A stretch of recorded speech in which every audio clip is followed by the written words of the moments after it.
Operation सिंदूर से भी पहले लिखना शुरू कर दिया था।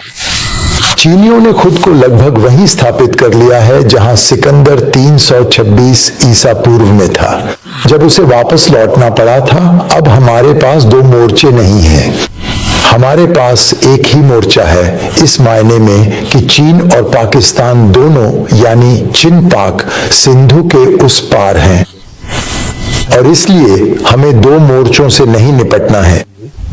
हमारे पास एक ही मोर्चा है जिस पर अगर पाकिस्तान की क्षेत्रीय अखंडता को कोई गंभीर खतरा हुआ तो चीनी और पाकिस्तानी दोनों एक साथ खड़े होंगे। और ऑपरेशन सिंदूर के दौरान यह बात लगभग सच साबित भी हुई है। तो सबसे पहले मैं चाहूंगा कि प्रवीण आप हमारे दर्शकों को बताएं कि ऑपरेशन सिंदूर के दौरान खासकर शुरुआती रात में चीन और पाकिस्तान के बीच किस तरह का सहयोग था। अगर आप अनुमति दें तो क्या मैं आपको 5 अगस्त 2019 की ओर वापस ले जा सकता हूं? हाँ, ये वही दिन है जब भारत ने जम्मू और कश्मीर से अनुच्छेद 370 हटा दिया था, और उसके बाद अगले दिन 6 अगस्त को गृह मंत्री अमित शाह ने संसद में घोषणा की कि अब जम्मू और कश्मीर राज्य की जगह 2 केंद्र शासित प्रदेश होंगे। और उन्होंने कहा कि पीओके जम्मू और कश्मीर केंद्र शासित प्रदेश का हिस्सा होगा और अक्साई चिन लद्दाख केंद्र शासित प्रदेश का हिस्सा होगा। यह बात चीनियों को बिल्कुल भी स्वीकार्य नहीं थी, क्योंकि वे अक्साई चिन पर भौतिक रूप से कब्जा किए हुए हैं। इसलिए जैसे ही नक्शे सामने आए या बनने वाले थे, जयशंकर विदेश मंत्री 11 अगस्त को वे चीन गए, अपने समकक्ष वांग यी से मिले और उन्हें समझाया कि देखिए, हम जो नक्शे पर कर रहे हैं उससे जमीन पर कुछ भी नहीं बदलेगा। ये न तो नियंत्रण रेखा को प्रभावित करेगा, न ही वास्तविक नियंत्रण रेखा को। लेकिन चीनियों ने कहा, नहीं, आप जो कर रहे हैं वह मानचित्रण आक्रामकता है, हम इसे स्वीकार नहीं करते। तो सब कुछ वहीं से शुरू होता है। और ये कैसे शुरू होता है कि इस तारीख के बाद से, क्योंकि मैं भारत और पाकिस्तान के बीच जो कुछ भी हो रहा है उसका बहुत गहरा पर्यवेक्षक रहा हूं, और मैं इसके बारे में लिखता भी रहा हूं कि 2 बदलाव हुए। पहला बदलाव राजनीतिक स्तर पर था, राष्ट्रपति शी जिनपिंग से लेकर चीन के किसी भी अधिकारी तक। जब भी उन्होंने पाकिस्तान के बारे में बात की तो सबसे पहली बात उन्होंने यही कही कि चीन पाकिस्तान की संप्रभुता और क्षेत्रीय अखंडता का समर्थन करेगा। और जो लोग सैन्य पक्ष को बारीकी से देख रहे थे उन्होंने यह जरूर महसूस किया होगा। पाकिस्तान वायुसेना और चीनी वायुसेना के बीच जो अभ्यास होते थे वे वास्तव में 2012 में शुरू हुए थे, लेकिन 2019 के बाद वे बहुत उन्नत हो गए। तो ये बहुत स्पष्ट था कि अगर कोई और संकट आता है या कोई समस्या होती है तो चीनी पाकिस्तान के पीछे खड़े होंगे, मजबूत चट्टान की तरह, लोहे की तरह। क्या आपने तब भी इसकी कल्पना की थी? हाँ, कि पाकिस्तानी कंट्रोल रूम में चीनी कमांडर बैठेंगे और वास्तव में हमारे विमानों के खिलाफ मिसाइलों को निर्देशित करेंगे और विमानों को, चीनी विमानों को हमारे विमानों के खिलाफ निर्देशित करेंगे। हमें बताइए कि भारत के संदर्भ में युद्ध की स्थिति में इस नए पाकिस्तान चीन सैन्य संबंध के प्रकट होने के बारे में क्या हुआ। आप जानते हैं मेरी समझ थोड़ी अलग है। मेरी समझ, जिसे मैंने अपनी किताब द लास्ट वॉर में भी लिखा है, जो 2022 में आई थी, ये है कि पाकिस्तानियों को बहुत अच्छी तरह से प्रशिक्षित किया गया है।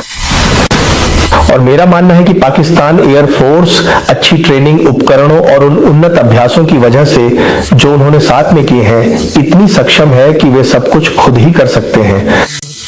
लेकिन जहां उन्हें चीनी मदद की जरूरत पड़ी वह था जिसे हम नॉन काइनेटिक क्षमताएं कहते हैं, जिसमें सबसे महत्वपूर्ण है स्पेस, अंतरिक्ष क्षमता। इसका मतलब है कि आपको 24 घंटे निगरानी की जरूरत होती है। और यह बात भारत के डायरेक्टर जनरल ने भी स्वीकार की थी जब ऑपरेशन पूरे हो गए थे। एक अधिकारी थे, लेफ्टिनेंट जनरल राजीव घई, जिन्होंने कहा कि हाँ, वे जानते थे कि क्या हो रहा है। तो उनके पास पूरी तरह से विजिबिलिटी, दृश्यता का लाभ था जो भारतीय पक्ष के पास नहीं था। क्योंकि ये बहुत मायने रखता है कि आपको पता हो कि दूसरी तरफ की तैनाती और स्थिति क्या है। इसी वजह से 6 से 7 मई की रात को जब हमने अपना ऑपरेशन किया और उन्होंने अपना काउंटर ऑपरेशन किया, और अगले दिन यानी 8 मई को पाकिस्तान एयरफोर्स के एक वरिष्ठ अधिकारी एयर वाइस मार्शल औरंगजेब ने अंतर्राष्ट्रीय मीडिया के लिए एक ब्रीफिंग की, जिसमें उन्होंने कहा कि हम तैयार थे और हमारे पास भारतीय पक्ष के सभी विमानों की इलेक्ट्रॉनिक पहचान थी और वह झूठ नहीं बोल रहे थे। तो यहाँ दो बातें हैं, बहुत महत्वपूर्ण बातें। एक है दृश्यता और दूसरा हिस्सा है जिसे हम इलेक्ट्रॉनिक वॉरफेयर कहते हैं। ये केवल तभी संभव है जब आपके पास उन्नत इलेक्ट्रॉनिक वॉरफेयर हो और आप उस वायुसेना के साथ प्रशिक्षण कर रहे हो जो सबसे आगे है। तो मैं जो कह रहा था वो ये है कि कुछ क्षमताएं होती हैं जिन्हें नॉन काइनेटिक क्षमताएं कहा जाता है, जो काइनेटिक नहीं होती। काइनेटिक क्या है? काइनेटिक वह होता है जब आप प्रभाव डालते हैं, जब आप मिसाइल दागते हैं, जब आप बंदूक चलाते हैं, तो काइनेटिक है। एक नॉन काइनेटिक क्षमता स्पेस क्षमता जैसी होती है, जैसे जिसे इलेक्ट्रॉनिक वॉरफेयर कहा जाता है, जिसमें आप दूसरी तरफ के उपकरणों को जैम कर देते हैं। ये एक नॉन काइनेटिक क्षमता है और उनकी ये क्षमता बहुत अच्छी है क्योंकि 2019 में बालाकोट में भी उन्होंने अपनी इलेक्ट्रॉनिक वॉरफेयर पर बहुत अच्छा नियंत्रण दिखाया था। तो ये सभी सबक भारतीय पक्ष को सीखने चाहिए थे और वास्तव में मैं भारत की सैन्य नेतृत्व को दोष नहीं देता, क्योंकि इस क्षेत्र में काम करने वाले अधिकांश लोग जानते हैं कि संचालन मामलों में बहुत अधिक राजनीतिक हस्तक्षेप होता है। युद्ध के मामलों में जब आप विषय को नहीं समझते लेकिन फिर भी पूरी चीज को संचालित करने लगते हैं तो समस्याएं आ सकती हैं। अब इसी संदर्भ में मैं चाहूंगा कि एक क्षण के लिए, सिर्फ एक क्षण के लिए ध्यान को सैन्य कारकों से राजनीतिक कारकों की ओर मोड़ें। उस शुरुआती रात के बाद भारतीय वायुसेना ने दावा किया कि उन्हें बड़ी सफलताएं मिली हैं अगले कुछ दिनों में। हालांकि कूटनीतिक मोर्चे पर ऐसा लगता है कि हम पूरी तरह विफल रहे, क्योंकि पाकिस्तानियों और चीनियों ने ठीक अगले ही दिन एक साथ आकर कदम उठाया, पहलगाम, और एक बयान जारी किया जिसे संयुक्त राष्ट्र सुरक्षा परिषद ने सर्वसम्मति से जारी किया, जिसमें उन्होंने आतंकवाद की निंदा की। उन्होंने उस घटना की निंदा की जो पहलगाम में हुई थी। उन्होंने कहा कि जो कोई भी इस तरह की गतिविधियों का समर्थन, वित्त पोषण, हथियारों की आपूर्ति या प्रायोजन कर रहा है, उसकी निंदा की जानी चाहिए। लेकिन पाकिस्तान और चीन के समर्थन के बावजूद उन्होंने पाकिस्तान का नाम नहीं लिया और तब से किसी ने भी पाकिस्तान का नाम नहीं लिया है। किसी ने नहीं, सिवाय तालिबान अफगानिस्तान के, जिनकी खुद की पाकिस्तान और नरसंहारकारी इजराइल से समस्या है। ये कूटनीति की पूरी तरह से विफलता है। अब इस संदर्भ में यह देखते हुए कि श्री मोदी ने घोषणा की थी कि ऑपरेशन सिंदूर अनिश्चितकालीन रहेगा, आपको क्यों लगता है कि वे कुछ दिन पहले हुए लाल किले के विस्फोट को लेकर इतने संकोच में हैं? देखिए, ऑपरेशन सिंदूर के बाद जो हुआ है वह यह है कि प्रधानमंत्री ने सार्वजनिक रूप से कुछ रेड लाइंस तय कर दी थी। पहली बात, उन्होंने कहा कि ऑपरेशन सिंदूर फिलहाल रुका हुआ है। दूसरी बात जो उन्होंने कही और जो सबसे महत्वपूर्ण है, उन्होंने सार्वजनिक रूप से कहा कि किसी भी आतंकी हमले को युद्ध की कार्रवाई माना जाएगा। तो मेरी राय में अगर उन्होंने यह कह दिया होता कि दिल्ली की यह घटना एक विस्फोट है, ये विस्फोट, इसके पीछे पाकिस्तानियों का हाथ है, इसका मतलब यह है कि फिर भारत की जनता विपक्षी पार्टियों के साथ मिलकर उनसे पूछती कि अब यह युद्ध की कार्रवाई है, तो अब आप कार्रवाई करें। तो बात यह है कि ऑपरेशन सिंदूर, जैसा कि आपने सही कहा, उसका एक सैन्य पहलू है।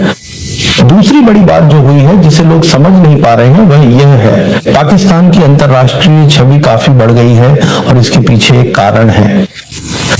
तो यही कारण है मेरी राय में जिसे बहुत ही सावधानी से विश्लेषण करने की आवश्यकता है, और अगर आप चाहें तो मैं इसे समझा सकता हूं। जी बिल्कुल। मैं चाहूंगा कि आप इसे थोड़ी देर बाद समझाएं। ठीक है, क्योंकि अब मैं इसमें एक तीसरा पहलू जोड़ना चाहता हूं।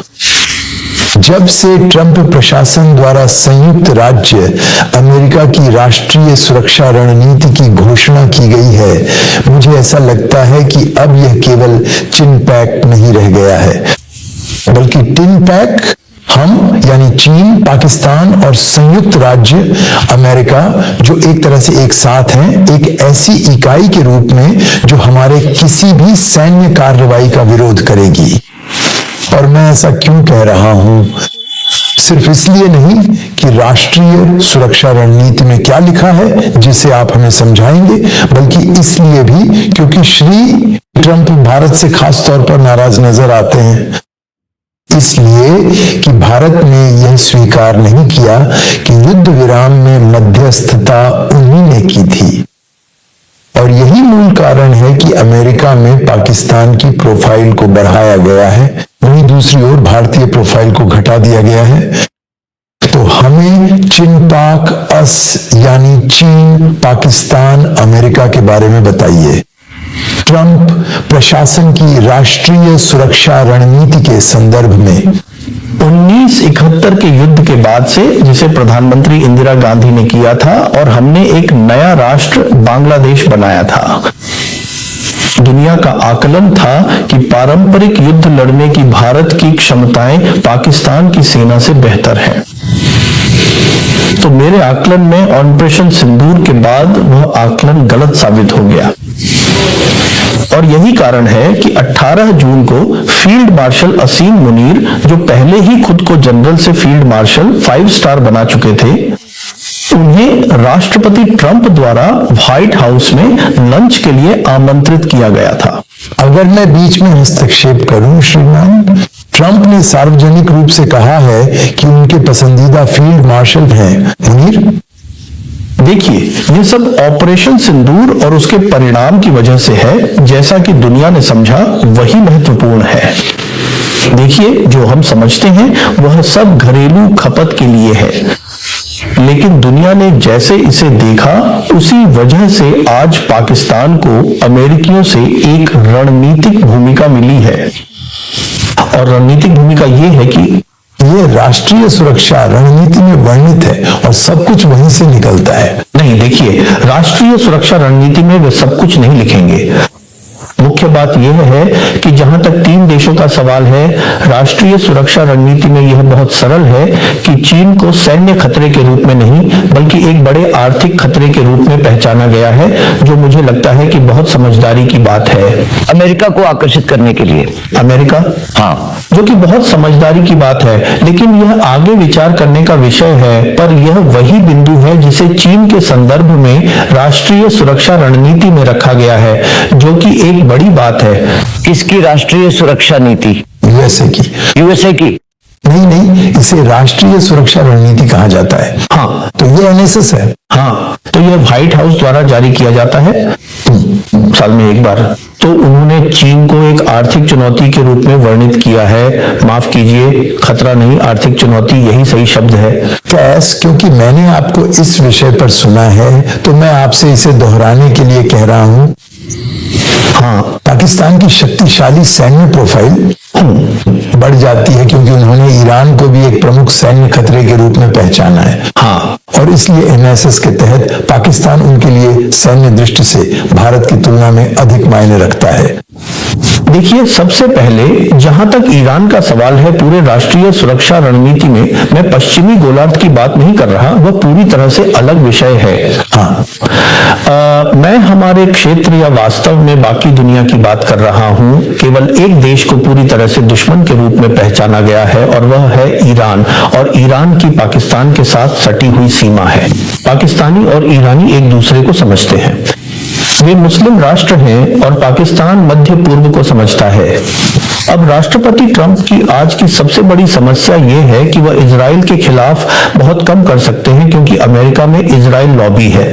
वास्तव में कई टिप्पणीकार सही कह रहे हैं और मैं उनसे सहमत हूं कि ऐसा लगता है कि नेतन्याहू कम से कम मध्य पूर्व के मामले में अमेरिका की विदेश नीति चला रहे हैं। अब यहां तो उनके लिए रास्ता यह है कि वे इस पर नजर रखें कि क्या हो रहा है। और दिलचस्प बात यह है कि उन्होंने जो किया है, 3 क्षेत्र जिन्हें हमने अलग अलग क्षेत्र के रूप में देखा था, जिसमें मध्य पूर्व शामिल है। हम इसे पश्चिम एशिया भी कहते हैं। पश्चिम एशिया, मध्य एशिया और दक्षिण एशिया, ये एक हो गए हैं। यूरेशिया भूभाग में एक बहुत बड़ा हिस्सा। और मैं ऐसा क्यों कह रहा हूं, क्योंकि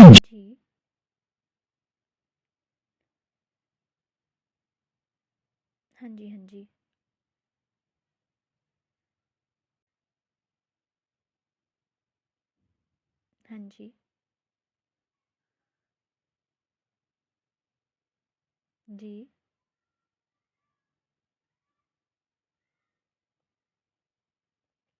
हाँ जी, हाँ जी।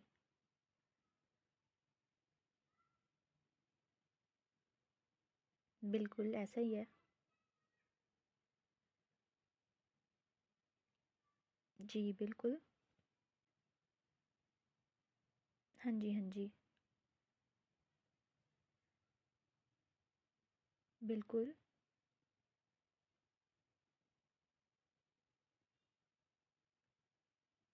जी, जी।